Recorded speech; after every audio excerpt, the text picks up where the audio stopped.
Madam చెప్పండి, ప్రధానంగా ఉదయం నుంచి కూడా ఎన్నికలు జరుగుతున్నాయి, ఎలా జరుగుతున్నాయి? ఏంటండి ఉదయం నుంచి కూడా జరుగుతున్నటువంటి ఉప ఎన్నికలు ఎలా జరుగుతున్నాయి మేడం? ఎన్నికలు అయితే అన్నీ విజిట్ చేస్తూ వస్తున్నానండి. బూతులన్నీ చాలా ప్రశాంతంగా జరుగుతున్నాయి. ఒక్కొక్క దాన్ని బట్టి అన్నీ ఫాలో అవుతున్నాయండి. ఒక్కొక్క బూత్లో ఒక్కొక్క 30, 40 అట్లా ఫాలో అవుతూ వస్తుంది.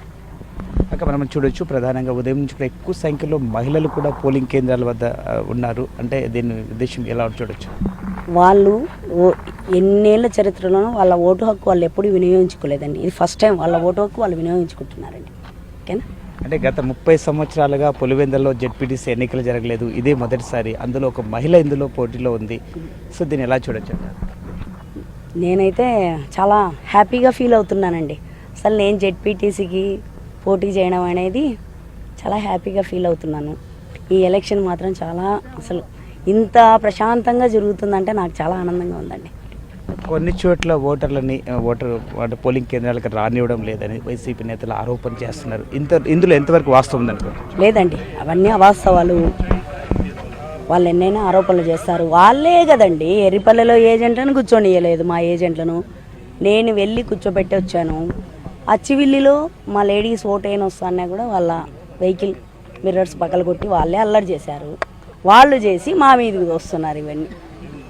అంటే పులివెందుల ఎన్నికలు సాఫీగా జరుగుతున్నాయి అని మనం అనుకోవచ్చు? అవునండి, తప్పకుండా అనుకోవచ్చు. శాంతంగా జరుగుతుంది. ఓకేనా అన్న, మనము ఇప్పుడు చూస్తున్న ఉదయం నుంచి కూడా ఎన్నికల సరళిని టీడీపీ అభ్యర్థి లతారెడ్డి పర్యవేక్షిస్తూ ఉన్నారు. అయితే ప్రతి పోలింగ్ కేంద్రంలో కూడా ఎన్నికలు అనేవి చాలా సజావుగా జరుగుతూ వస్తున్నాయి.